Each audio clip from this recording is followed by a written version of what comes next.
Hey guys, welcome to my first good old game project video, which is Planescape Torment.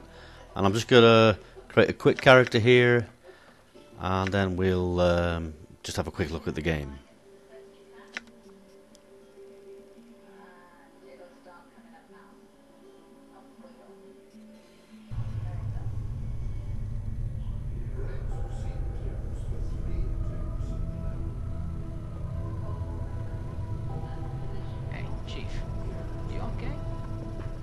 Corpse, you're putting the blinds on the dusties. I thought you were a deader for sure. You start the game off here after introducing yourself to this little skull guy who's called Mort, and you are the nameless one, and you have woken up in some sort of strange morgue.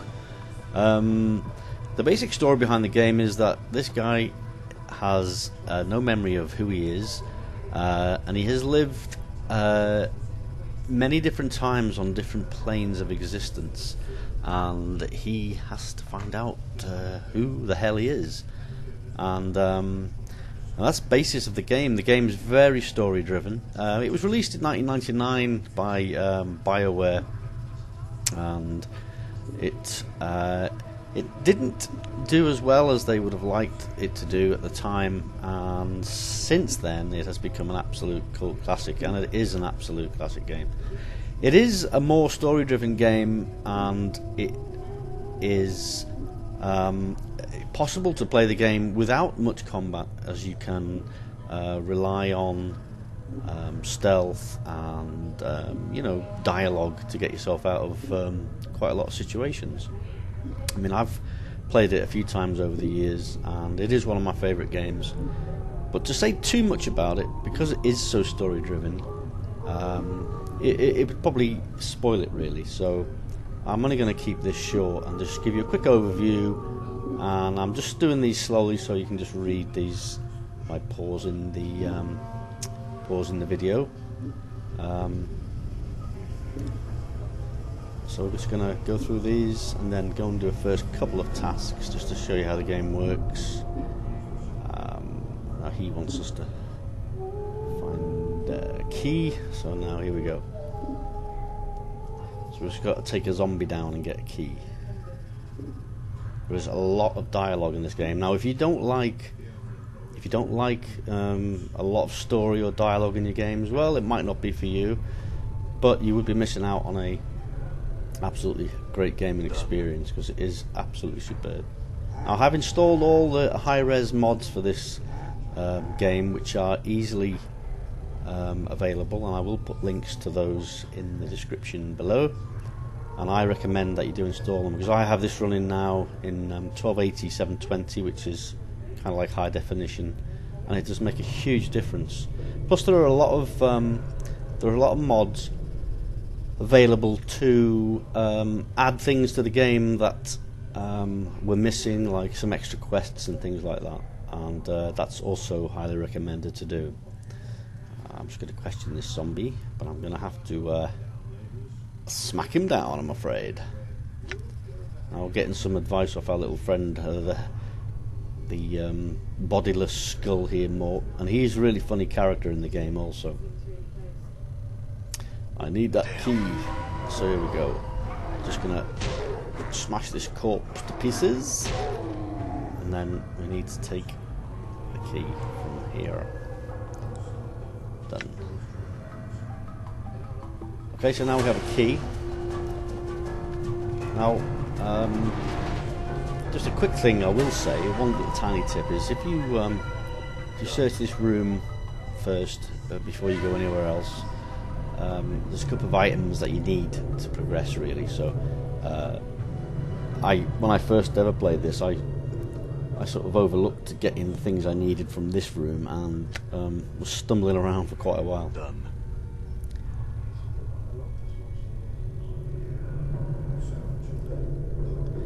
The character creation is a lot more simplified than say the likes of Baldur's Gate, or Magic games, or Icewind Dale and games like that, because you only start the game with this one character. Now here is a scalpel, which we need that to go forward in the game, and we already have the key This door here is we need.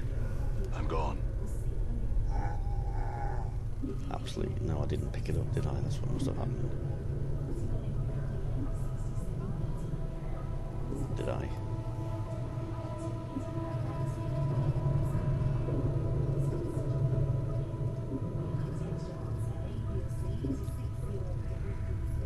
I thought I got the key off this guy then. Actually, I don't really want this to turn. Let me have a look at my inventories to see if I did get it. No, I didn't. So, I didn't. Because I didn't pick it up, that's why. Silly me. Anyway. So off we go. There's this little character, this little skull, he gives you little quips and things as you go through the game. He is a great little character and quite funny at times too. Now it is an RPG. You do eventually have more characters in your party as you go through trying to find out who you are and where you came from and about your previous lives. You'll meet characters that have met you before. You'll meet characters that will join your group, and you can change your classes later on into I think a mage or a thief, and then you can also change back again to a warrior, which is what you start out as. As I said before, in the character creation you have your usual stats to distribute, but it is only this one guy, and you can't choose, like you can't choose your name, you can't choose a portrait or anything like that. But it's still very good. I mean, it's still it's still very in depth. Updated my journal. So just had his journal updated there, and you can talk to these guys, but they sometimes they don't have anything, and other times they do.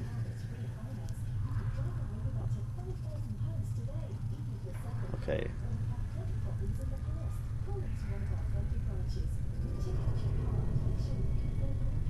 You get some clues from different things to.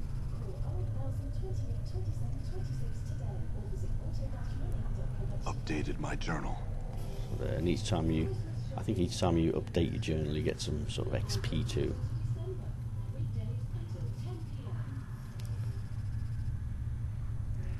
Of course, you can just, if you wish, you can just kill these guys if you want to, but you don't need to.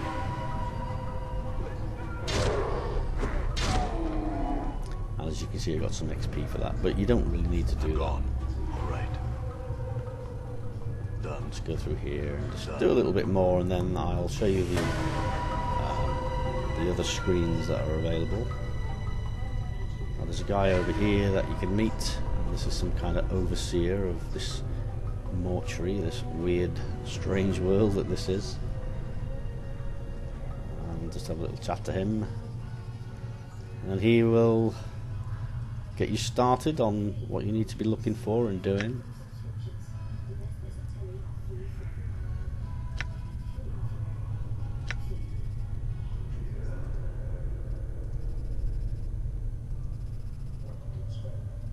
Updated my journal. So that's part of the quest, and then you can ask him all sorts of these questions down here, as you can see, but I ain't going to do that now. So what now I'm going to do is I'm going to leave this here, and I'm going to just show you a couple of the other screens that are available. Okay, down here we've got our UI. There is a right-click UI as well, which is very easy to use. So you probably use that. You'd probably use that more as you play it. There's also this down here, which is the same thing, only down here. So there's a dialogue window where you can talk to whoever you want to. Here's your stats screen. And as I say, this is the character I created. I only did it quickly just to make this video, because I've played this game many times before. And here's where you come to level up also and change party formation and stuff like that. And it gives you information about yourself and about other characters that you will have in your group at some point. And then we have our inventory, which is self-explanatory really. You just, like if I want to equip that, I just put it in his hand. As the same goes, and bandages, I can use those to get some health back. But there's all sorts of items that you will find as you go through the game. We have our journal here, and this will give you information about everything that you have come across in the game. It's like a sort of little encyclopedia about what you've been up to. And here's the quests that we've had. Done. And then what else? What do we have here? We have the options screen, which is self-explanatory. And the mage spellbook, but we don't have any mages, or we are not a mage at the moment, so that's empty. The map screen, where you can double click to have a look at. You can't actually travel on the map though, but you can double click to have a look. This is to rest. We can't in this area. And basically that's it really. And there's a priest scroll as well when you have a priest in your party. So it has all the RPG elements, but it does play quite a lot differently to, say, Baldur's Gate and games like that, because it is a lot more story driven. But once you get into the story, it is hugely enjoyable, and you actually start to care about the characters, and that for any game is quite an achievement. And you do get fascinated by this guy, the Nameless One's predicament. And as you do different things in the game, you unlock little memory fragments that then he starts to remember things from different lives, and he starts to piece things back together, and you travel to all these different planes of existence. And it is a very, very good game. Bear in mind, this isn't a review, it's just an overview, but if I was to review it, this would have the highest marks I could probably give it, because it is a classic game. And as I say, it has gained cult status over the years since it was released. And it is on g.o.g.com. It is $9.99, which is about £7, I believe.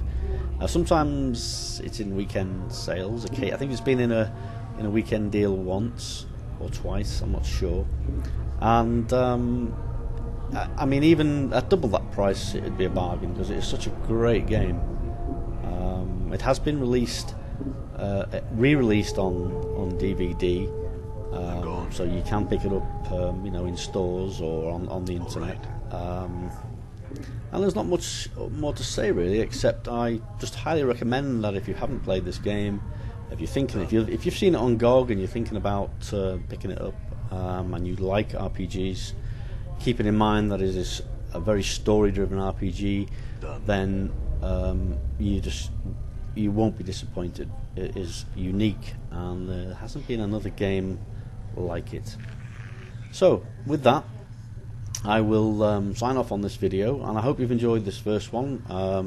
Please leave comments and any questions below, and I'll try to do my best to answer them, guys. And thank you very much for watching this first one in the series, as I'm going to do more, and I'm going to do them sort of in a random fashion. I was going to do them alphabetically, but I thought that might be just a little bit too difficult. So I'm going to keep them, hopefully around about the 10 minutes or so mark, so they don't get boring and you can enjoy watching them. So anyway, as I said before, highly recommended. Check this game out. I hope you enjoyed the video, and I'll catch you next time. Thanks for watching.